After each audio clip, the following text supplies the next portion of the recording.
Welcome to the Ad Nauseam podcast, where classical gourmands everywhere can finally get their fill. Join us for a delectable discussion of Greco-Roman civilization stretching from the Minoans and Mycenaeans through the Renaissance and right down to the present. And now, ladies and gentlemen, here are your hosts, Dr. David Noe and Dr. Jeff Winkle.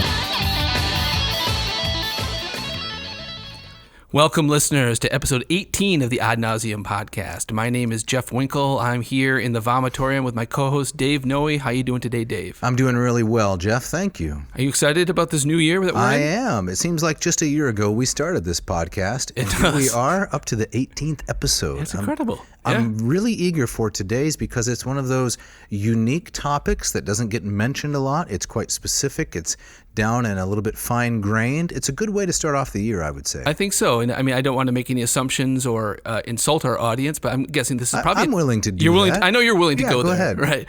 But I'm guessing that this is a topic that they probably don't know much about. Right. And so this will be a new thing for a lot of our listeners. Well, and a topic that doesn't get covered a lot. Right. The concept of memory. Let's face it, and we can talk about this more later on, but memory is not really at a premium in contemporary society. There's no need for memory, some people would say, because information is at your fingertips all the time. That's right. We live in the information age, after all. Right. I think we're getting ahead of things. So we got a shout out to get to. Yes, so we want to say hello to Stephen Post, who lives right here nearby in Ada, Michigan. He and his family are loyal listeners of the podcast, I hear. So hello, Stephen. Thanks for tuning in. Thanks, Stephen. And you got a quote to open us up today. I do. This quote is from the late Frances Yates. Frances Yates was a wonderful English scholar, a woman who taught in London for a very long time, and she died in 1981, I understand. She wrote this work called The Art of Memory. This is a University of Chicago Press, published in 1966.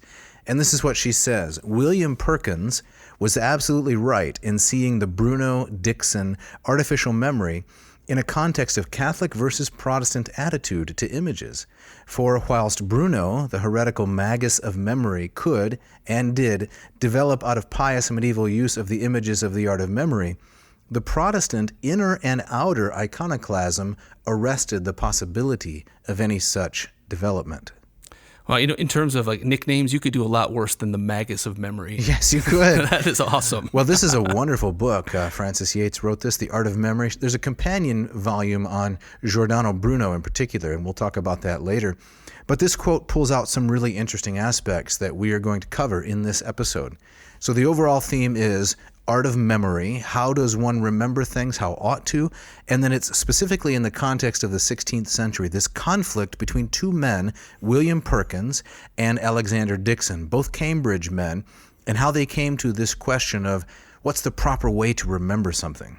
And this wasn't just a friendly debate. It got heated. This was no holds barred, throw down kind of at your throat polemic. It's amazing. As I was reading some of the stuff that you sent me on this, I was sketching some of these, writing some of these insults down because I said, well, this could be useful. Save them for later, right? Right? Well, it's very much like when we turn off the mic here in the vomitorium. Yes, where it gets ugly. On air, it's all roses and lollipops, but when we turn off that mic, Winkle. If you people only knew. So our topic today is one of those things where we're tracing the thread of the classics across centuries, right? Where we have scholars looking back centuries, looking back to people like Cicero, to Aristotle, and really wrestling with some of these ideas. And my sense is we're at a kind of a point in history where kind of Renaissance, post-Renaissance, where there's lots of new things happening. Lots of old ideas turning into new ideas. And so we're talking about theories of memory. How does one memorize things? What should that look like as a Christian, be it a Protestant or a Catholic? Yes, exactly so. I think that's really well put, because this is the time when all serious discussion was done in Latin, at least for a universal audience or an international audience, I would say. So all the things that we're talking about were originally written in Latin between Dicson and Perkins, between Giordano Bruno and Peter Ramus.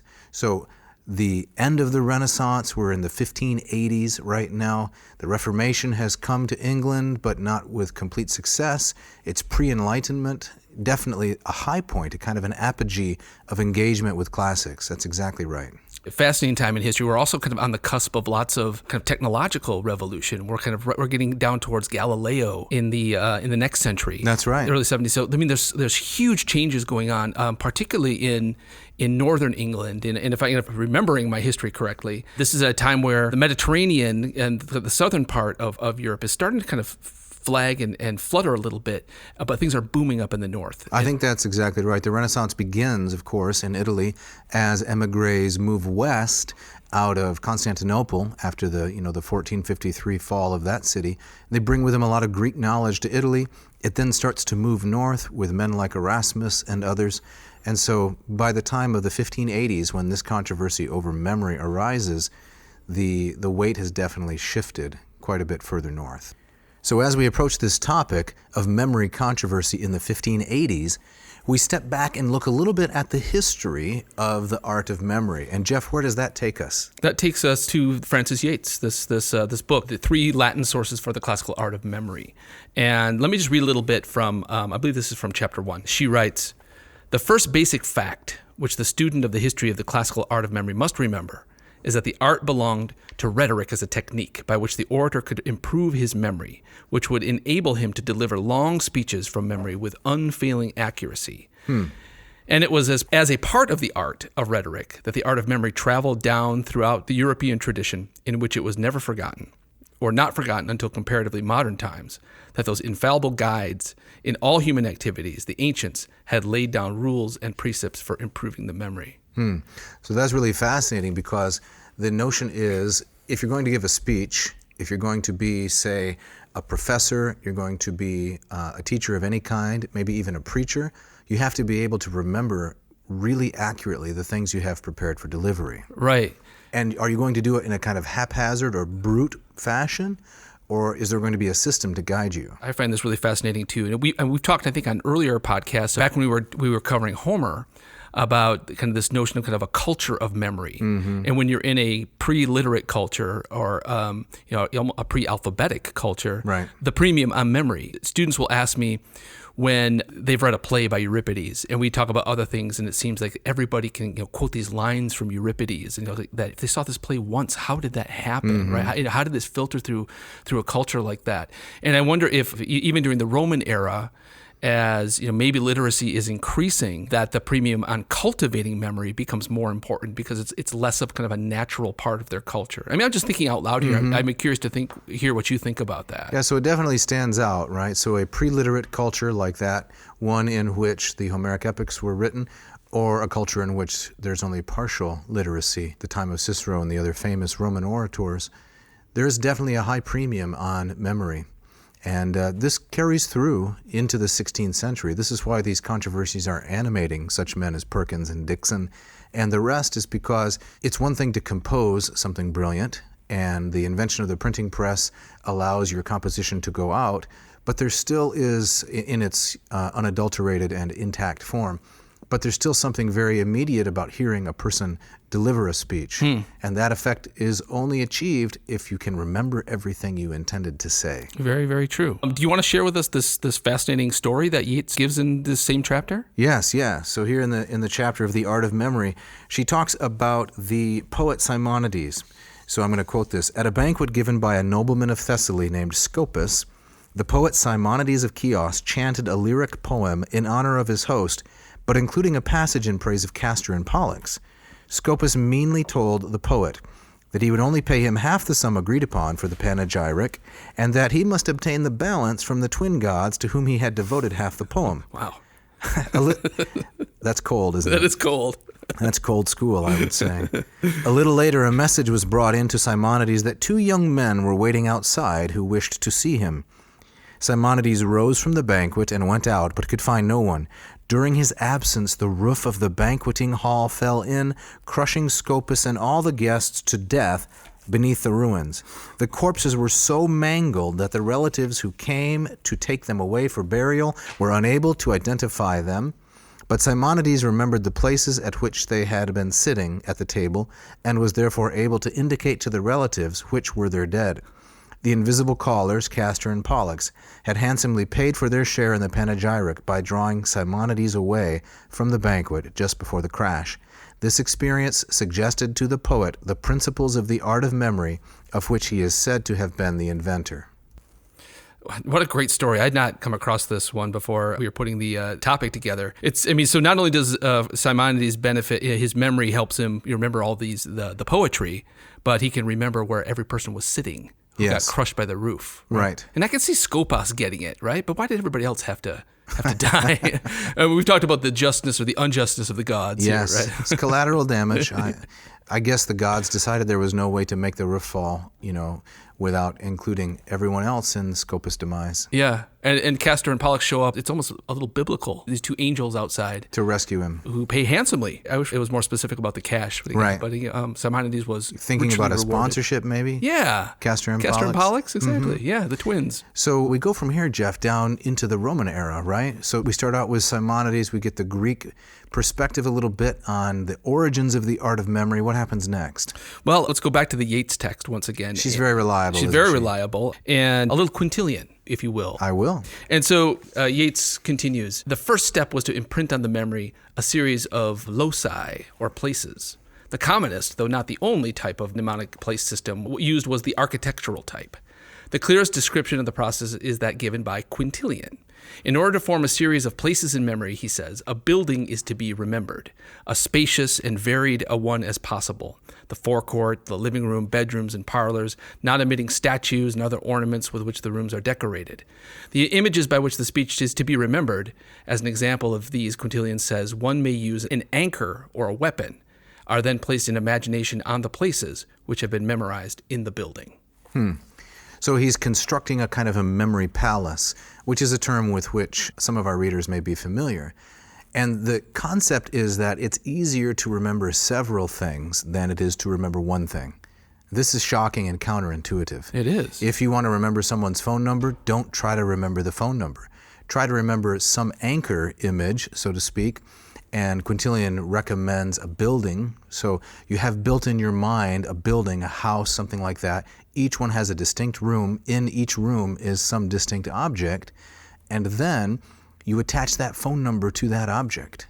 Then when you go searching for it, you're not starting de novo from scratch, but you are using the process of association. That is so interesting. I have a colleague at where I teach who takes great pride in his ability to learn his students' names within the first day. And so he teaches classes, and so each semester he has about 200 students. And he's told me a similar kind of thing. I mean, he's not associating each student with like a room in a house, but he says, I'll pick something small and distinctive about each of them, something on their face, something that they were wearing, and he'll use that as a trigger. And I still don't really know how he does it, but he's able to remember their names, and next class he can greet them all by name. That is really impressive. Yeah. I bet he gets great evaluations. He does. Yeah. Yes, exactly. I'm quite envious. I was first introduced to this concept 1994 at a conference. Someone was using this mnemonic technique, and he remembered everyone's name in the room as well, and he explained this memory palace idea. So this is somewhat familiar, but where it's going to take us in the course of this episode is to some unexpected ends, because our man William Perkins rejects this system altogether. So Dave, get us into a little bit of the background of William Perkins. Who was this guy? Right. So the conflict between these two men, Perkins and Dicson, right, comes in the early 1580s. So William Perkins was born in 1558. For a little bit of context, this is the year before Calvin's final edition of his Institutes. He was an English Protestant, Perkins was. He was educated at Cambridge. He's best remembered as a prolific essayist, and he was a nascent leader of the Puritan movement under Elizabeth I.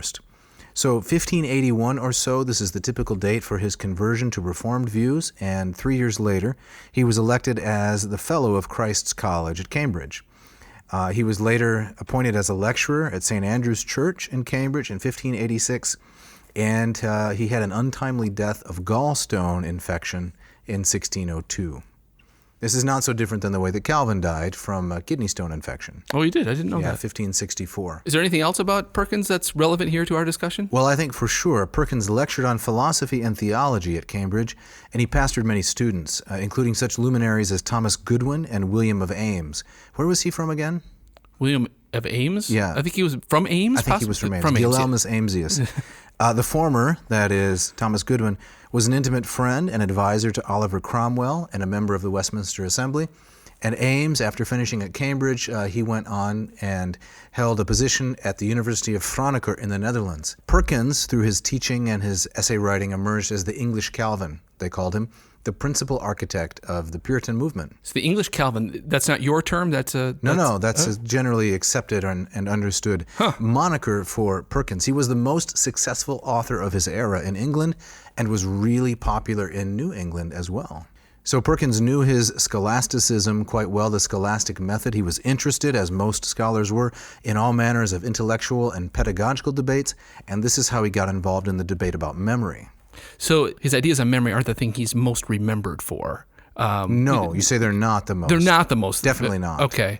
But in fact, most people wouldn't know that he wrote anything on memory. Well, that's what makes this episode that we're doing essential, don't you say? Oh, yes. Now, what about his esteemed opponent in all of this? Alexander Dicson? Yeah, what do you know about him?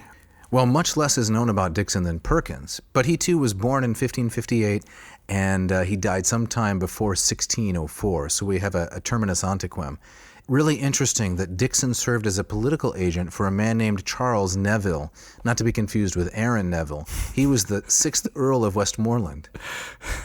Aaron Neville? You're going there? Yeah, I don't know much. That's the song I was trying to get into my mind. But I know Dicson. Neville was an English Catholic exiled from his homeland, and 7 years after this controversy, he himself converted to Catholicism. Now, the effect of this in the minds of Perkins and other Protestants was to confirm that Dickson's memory system was innately opposed to the Protestant concept of sola scriptura. Would you agree with that? Well, Perkins never says this directly. He never says, see, if you hold to this perverse, as he saw it, image-based memory system, you're going to go over to Rome. But many Protestants did see this as a confirmation of their own views on the topic. Now, as I was reading up on this, I recognize that this really isn't a throwdown necessarily between Perkins and Dicson. That's correct. It's a war by proxy. And so Dicson is taking his cue from Giordano Bruno. Correct. And Perkins is defending Peter Ramus. That's right. So these are the two protagonists behind the scenes, you might say. Now, is this typical? I mean, do we see other stuff like this? Oh, definitely. So this is a standard fare for this era? Yes, you have to come to the defense of whomever is your champion, your hero. So Ramus attacks Aristotle, and then others defend Aristotle. Okay. Right? Some people attack, say, Calvin, and then others come to the defense of Calvin, and it goes round and round. There's definitely, I don't want to say an entertainment element in order to belittle the real passions that lie behind these ideas, but the polemic and the invective is part of what motivates men of this time period. Is there kind of in the ancient world, there was an idea nobody would deign to outdo Homer, right? Right. You pay homage to Homer. Is there that kind of element that Perkins and Dicson wouldn't say, well, I'm not going to put forth my own ideas because they're these giants. Correct. And so I'm going to stand kind of meekly on their shoulders. Well, not meekly, but right. You would say that's true? Can you stand meekly on someone's shoulder? It would be really awkward. Yeah. I like the expression. Yeah, what you're saying is definitely true. The conventions of literary modesty entail that if you're going to trot out an idea, you have to connect it with someone that you consider greater, more experienced than yourself. That's a good idea. Yeah, so these persons stand in for their respective champions, Bruno and Ramus. Now, Bruno, like you said, he's an Italian. He's the earlier generation. He's born in 1548, and he follows the ideas of the Neoplatonists. This tradition never really died out, but it received a great surge of popularity during the Renaissance with men like Pico, that's Pico della Mirandola, it's one of my favorite salsas, and Marsilio Ficino. These are famous Florentine Neoplatonists. I like that kind of salsa on my Ficino. So Bruno developed his own system of artificial memory, and he used an image-based system, right, the traditional quintillion, Simonides kind of thing. Mm-hmm. And then Bruno's innovation was to add to it, you ready for this? I think so. Combinatory wheels. Combinatory wheels. I have no idea what that is. So if you are a listener, and you must be, you want to pause here in the episode and you want to write down I'm pretty sure this is the first time in any podcast the term combinatory wheel has been used. Yeah, I'd put money on that too. And to just up the ante a little bit more, we're going to mention another name, Ramon Lull. Ramon. Yes, Ramon. Good when the conversation has a dead spot, right? Ramon? Yeah, no, the lull, yes. That's cringy, isn't it? That might be a little bit. All right. So Ramon Lull had these ideas of these combinatory wheels. That is a rotating platter. This is all in your imagination.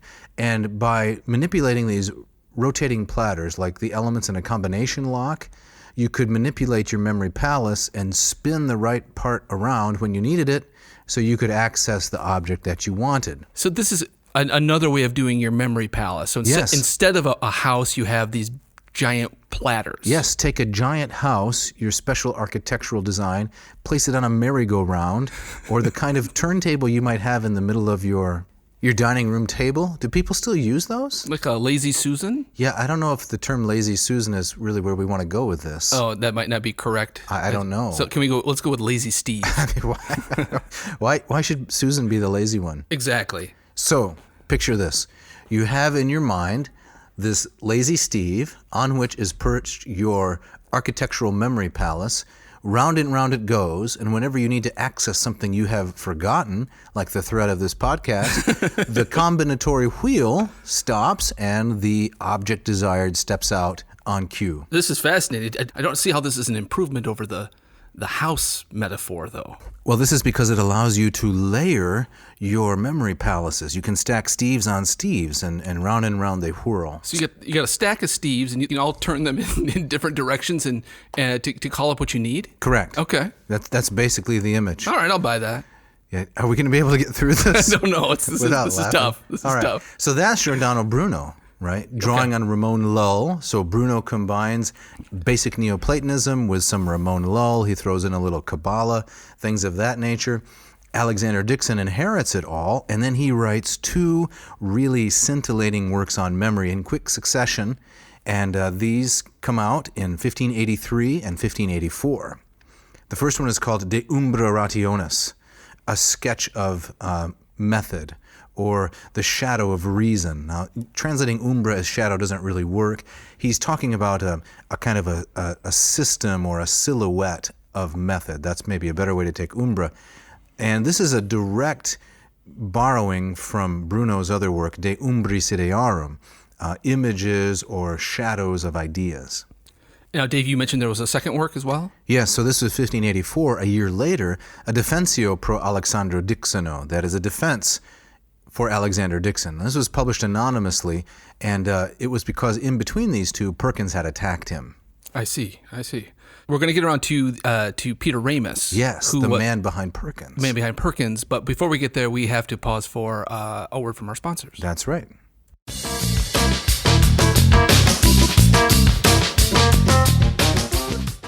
This episode of Ad Nauseam is brought to you by Hackett Publishing. Located in Indianapolis, Indiana, and Cambridge, Massachusetts, Hackett Publishing has been an independent publisher of high-quality translations in the field of classics, as well as many other corners of the humanities. Jeff, what do you think about Hackett and its titles? I love Hackett's stuff. Hackett's growing list of classics includes hundreds of titles covering ancient history, literature, philosophy, political science, classical language study. Hackett editions are ideal for both classroom use, general readership, offering affordable modern translations and editions of classic works with helpful scholarly notes, annotations, and introductions. I like their classical lit backlist as well. I've used their translations in my courses to teach on Homer, to teach Virgil, Ovid's Metamorphoses, and they even have a new verse rendering of Gilgamesh. Who would render Gilgamesh in verse? A very difficult task. Yeah, Stanley Lombardo. Yeah, he's the man. Brought to us by Hackett. So Dave, why don't you drop the goods on our loyal listeners? What's the dessert here at Shea Ad Nauseam? Well, listeners can receive a 20% discount off any order and receive free shipping from Hackett Publishing. All they have to do is go to Hackett Publishing, HACKETT.com, find the texts they want, enter the special code AN2021 2021 in the box, which asks for the coupon code. It's a great deal. Listeners, don't hesitate. Check out HackettPublishing.com today. Yes, check it out. Today's episode is also brought to you in part by the good people at Ratio Coffee. Ratio Coffee has been building premium pour-over coffee machines for several years now. Dave, what do you like about the Ratio? Jeff, I absolutely love the strong, mind-clearing brew that the Ratio gives. The instructions say to grind your beans to the consistency and texture of raw sugar. Then while the superheated water comes down the pipe at 200 degrees Fahrenheit and through the Fibonacci head, it off-gasses all those nasty carbon dioxide fumes and puts the sweet brew right into my heavy-grade carafe. The consistency of this coffee is amazing. Now, I understand that the Big Daddy Ratio 8 has such popular demand that it's presently not available? That's right, it's on back order even, but Ad Nauseam listeners can receive a 15% exclusive discount on its little brother, the Ratio 6. This amazing machine is all stainless steel and engineered to truly exacting specifications. So why throw away good money? Jeff, you want to throw away any good money? I'm not up for that. All right. Why throw away good money on some of these lesser products that come in plastic, no better than the box they're shipped in? Put this baby, the Ratio 6, on your countertop, and you won't buy another coffee maker for at least a generation. Yeah, these things are works of art. Yes, these things are amazing, Jeff. So how can our listeners get this deal? Our listeners should go to ratiocoffee.com and enter the special code ANCO. And so between now and March 20, listeners can go to ratiocoffee.com and enter the special code ANCO and get 15% off the Ratio 6. And listeners should also be aware that 4 out of 5 guys named Steve prefer Ratio Coffee.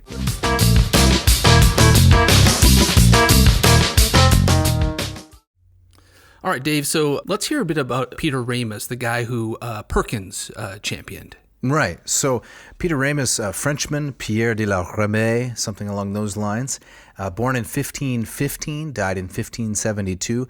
This was kind of a wonderkind. He was a prodigious scholar, an early academic sensation in France, and a gifted controversialist.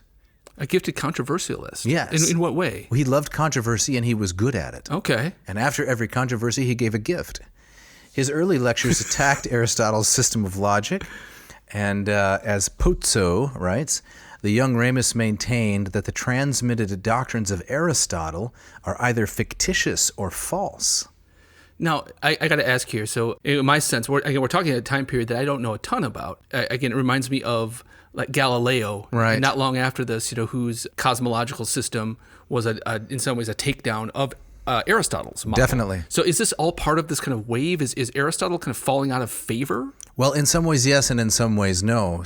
If listeners are familiar with names like Basil Hall and Richard Muller, then they know that there's quite a great dispute about where Aristotle stood in the 16th century. Aristotle had been so important in the thought of guys like Thomas Aquinas and other scholastics, and so he was really in the ascendant until the beginning of the 16th century. But then the launch of the Reformation, Luther and so forth, the old view was that this was a strong reaction to Aristotle and scholasticism. Because you can read in Martin Luther these really outlandish Lutheran kind of statements that to be a Christian is not to be an Aristotelian. But I think that's kind of to be taken with a grain of salt, frankly, because Luther just liked his bombastic expressions. He was a gifted controversialist. Definitely, right. And I think somewhere online there's a Luther insult generator. You can enter someone's name and it will spit out for you automatically. I gotta cue that up. Yes, that sounds great. A kind of insult that Luther would dispense. So on the one hand, Protestants were careful to discount some aspects of Aristotle's system they didn't like. But all of them continued using Aristotle, including William Perkins. He was well trained in the scholastic method. But for a short period of time, this guy Peter Ramus was very popular and successful. He wrote his Aristotelian negative observations. This was in 1543, when Ramus was 28 years old. Wow. He was a really gifted speaker. At one point, he drew a crowd as large as 2,000 individuals. And by a strange coincidence of history, Ramus's name in Latin means branch. Yeah. Right. So the system of logic that he developed called Ramism is an endlessly branching division, subdivision, sub-subdivision, sub-sub-subdivision, and so on and so forth. It's almost too perfect. Was that his real name? It is really his name, Pierre de la Ramée. That's perfect. But my daughter always criticizes my pronunciation of French, but... Oh, your daughter is better with French than you are? Oh, yeah, she knows some French. So whenever I try to use some French, she lets me have it. I gotcha. So Ramus enjoyed this brief period of extreme popularity. Okay. He was kicked out of France, went to Geneva, because he was so popular, went to Geneva, where he was received by Theodore Beza, Calvin's successor, and later going back to France, he died in 1572 in the St. Bartholomew's Day massacre. So, Dave, tell us about Ramus's ideas on memory, or his theory of memory that Perkins gravitated toward.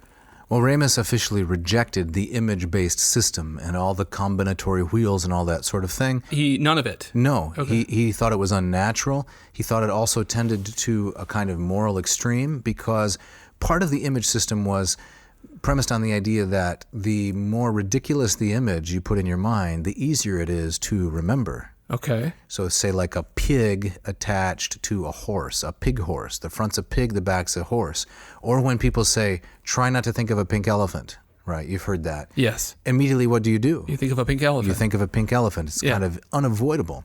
And there are even expressions in Aquinas that say that thought is impossible without an image. There's a famous Aquinas quote to that effect. So Ramus is reacting against this and says, let's purge our minds of all of these ridiculous images altogether, and let's have our memory-based system be one that's purely dialectical and rational. Let's memorize propositions. So we have proposition X, we have proposition X1, X2, X3.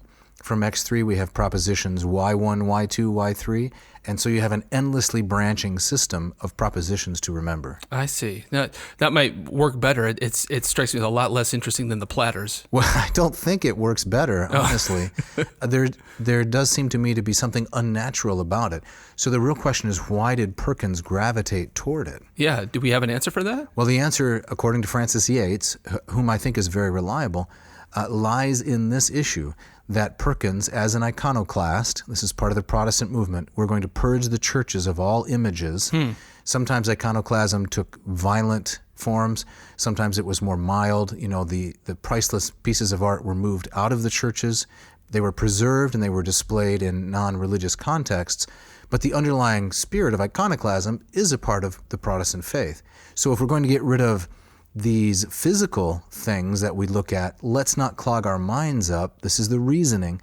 Let's not clog our minds up with images for the purpose of memory. Yeah, right. So it's if you were to compare like walking into St. Peter's in the Vatican with walking into kind of an early Calvinist church in Switzerland, the contrast is staggering. Right? Yes, the aesthetic is very, very different. Right. So in the Calvinist church, you'd find just maybe a simple table, something for the Eucharist and the Bible. Pulpit. A pulpit. Yeah, and a Bible on the pulpit. Right. And nothing on the walls. No. Yeah. There is a Protestant aesthetic. Even many Protestants I know don't find it appealing, but the Protestant aesthetic is simplicity, right? You have hard-grained wood. You have things that are symmetrical and neat and orderly. It's a very different aesthetic than you can find in any Catholic cathedral. All right, so as we approach this question of how Perkins deals with memory, he approaches it from the vantage point of the scholastic method. Right. So, Jeff, I understand you're going to share with our listeners a little bit about what the scholastic method is. Yes. So the scholastic method in the university system of the 16th century proposed that for any given topic, there were 4 relevant questions. First and question. you're gonna break out some Latin. I'm going to break out a little Latin here. All Why right. not? All right. So question 1, quae est quaestio? What is the question? 2, qui est quaestionis status? What is the state of the question? Number 3, quae sunt objectiones? What are the objections to the question? And 4, quae sunt responsiones? What are the responses? Okay, so this is standard scholastic fare. Yes. All right. So what is it? Right? What do people currently think about it? Objections and responses. Yeah. All right. So as Perkins enters this debate in response to Dicson's work, remember Dicson's work is defending Bruno, this is how he starts. And I'm going to read a little bit of Latin too. Excellent. All right, and then give a translation. So this is from his Anti-Dictionis. Memoriae facultas ornatissima vir, et satis tibi nota est per se, et ego illustriorem illam scribendo facere non possum, unum dicam in venire aliquid prudenter, et idem cum judicio dispensare et disponere in laude vix ponendum esse, ni illud memoriae comprehensione saepire possim. That's the Anti-Dictionis. That's the Anti-Dictionis. Yeah, Jeff, what do you think about Dicson? I'm more or less, I'm anti. Actually, I'm vehemently anti. Are you really? Yeah. So no Dicson in the Winkle household? No, my boys know better than to bring up Dicson around me. I will fly off the handle. Right. I'm barely keeping it together right now. And what does that translate to? Well, it'd be something like this. The faculty of memory, my most eminent friend, is both sufficiently well known to you in its own right, and such that I cannot render it more renowned by my literary effort. I will make only one remark, that if I should be able to discover something using wisdom, and judiciously share and promulgate it, that same thing can scarcely be considered praiseworthy unless I could hedge it round by the firm grasp of memory. So he's talking about a method of memory, right? Right. So break that down for us. Unpack this. Well, it's really different than the Bruno Dicson type, right? Of course, it's not based on images. He's going to follow Ramus and this propositional kind. So he says, again, this is a little quote from Perkins, let us imagine that a rustic and simple man is gripped by a zeal to acquire learning. I can imagine that. Okay. We there? Yeah. You got it on your lazy Steve? The problem is it's an image in my mind right now. It would be difficult, I believe, for his mind, that is the simple rustic man, to become softened up so as to receive useful sowings of learning. But if there is any hope introduced that he could become someone equipped with learning, it is method that will by itself produce almost that entire result. And lest anyone suppose that perhaps I am bestowing on method mere hollow praises, let him test my entire claim by the following example. Okay, so it's a little condescending to the rustic guy, I think, but perhaps. So what's the example? Well, he's going to talk about ethics. Here is Perkins' example of how to use his non-image-based system to remember the theory of ethics. He says, ethics is the instruction of how to live well. Living well means living according to virtue. In virtue we find the species.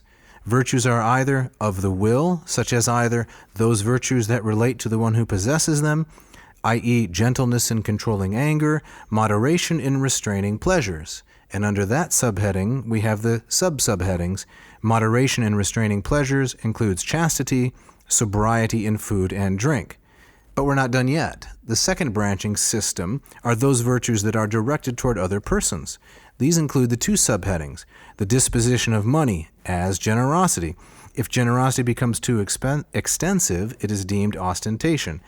Then there are the virtues directed toward other persons as regards the law, such as that which justice determines and that which courage defends and guards. Now, explain this to me.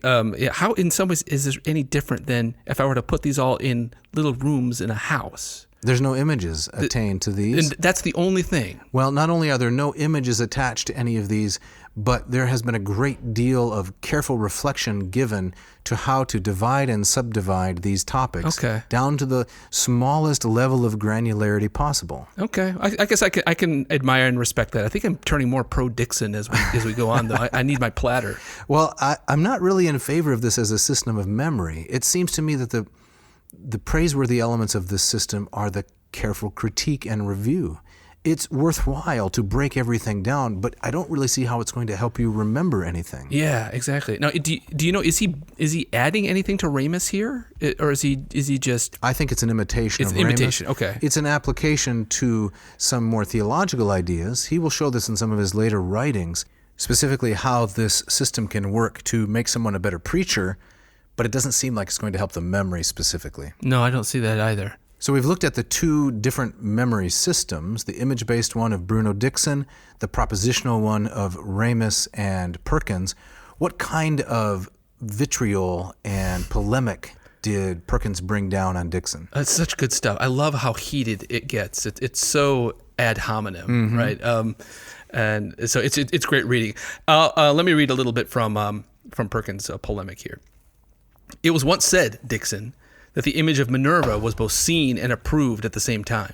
In the case of your little book, things turned out so very poorly that I hear many saw the book, hardly anyone approved of it. If you want to know why, there are two obvious reasons, and these are readily apparent to everyone. First, it's words, and second, it's content. That's how most reviews of my work go. That is so brutal. It says, but your little book, did it have any blossom of pure style? Any gleam of clear and luminous speech? It surely did not, by Hercules, give off any aroma of Roman purity. There's just a little bit more here I want to read. Please. Perkins asks of Dicson, exactly how large a ravenous abyss are you? How large a cash chasm? It is not proper for you to invite carefully chosen young men into your school by promising them the very heights, and by explaining your childish trifles, only to peel off from them as much money as you can. And so your greed and avarice should take a breather for a while. Stop finally making so great and rich a profit from your trifles, unless you truly wish to win for yourself the kind of ignominy that the life to come will never wash away.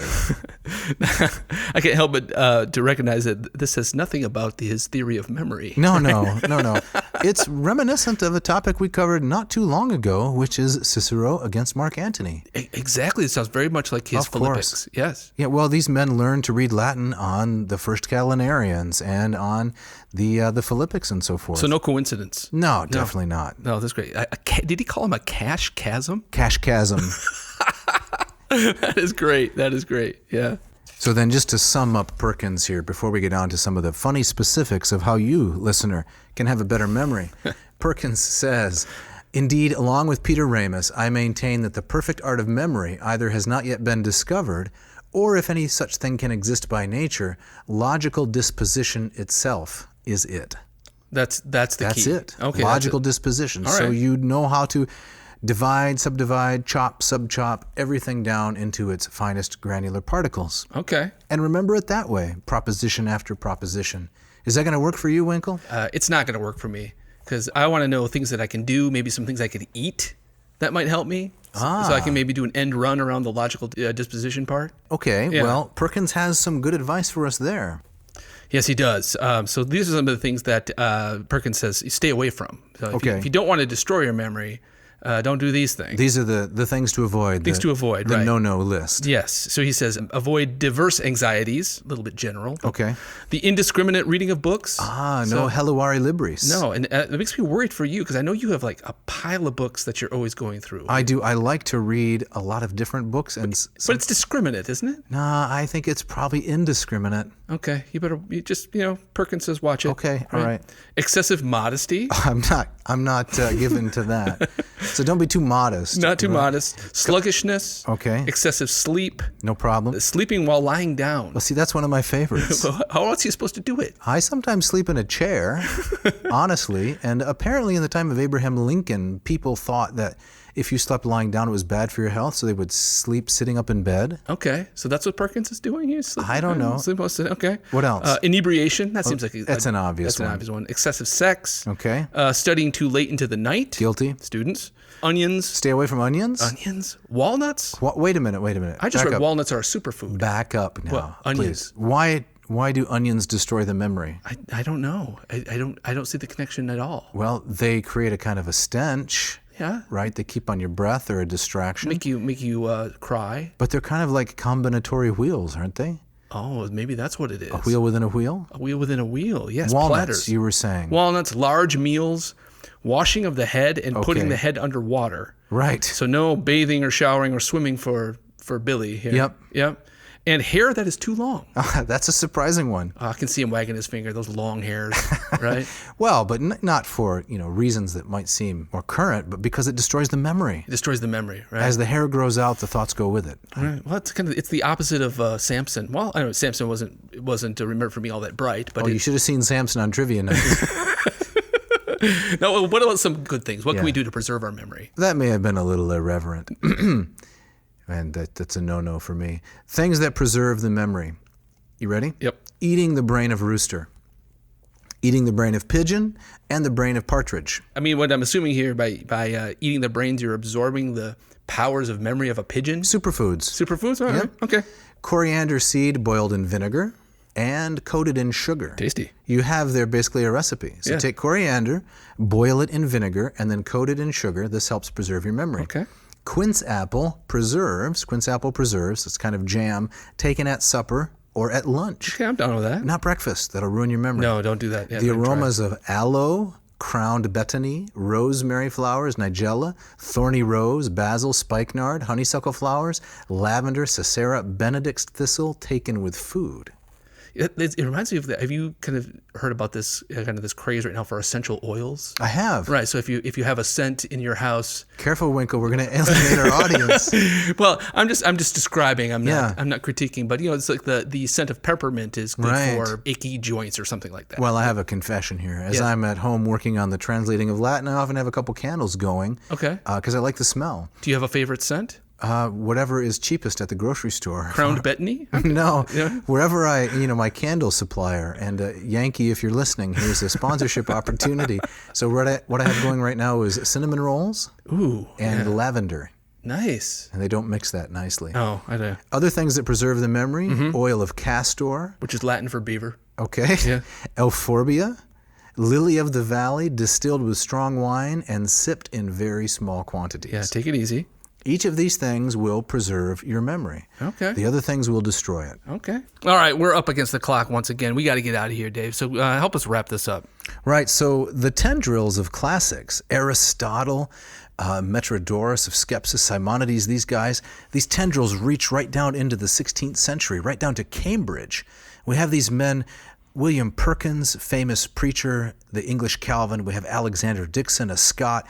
They're duking it out as avatars for Giordano Bruno and Peter Ramus. All of them writing in Latin, insulting in Latin, walnutting in Latin.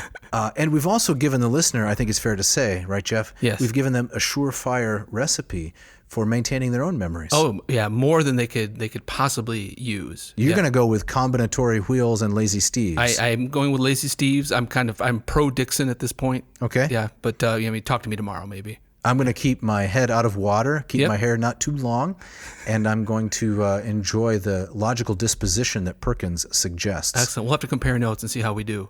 So, Jeff, if listeners have liked this episode, what do you think they ought to do? Well, they should go to whatever platform they're using. It really helps us if you leave us a nice review, subscribe to our podcast, drop us a note. You can contact us directly if you have comments for Dave, Dave at adnauseum.com. Don't forget a V there instead of the U.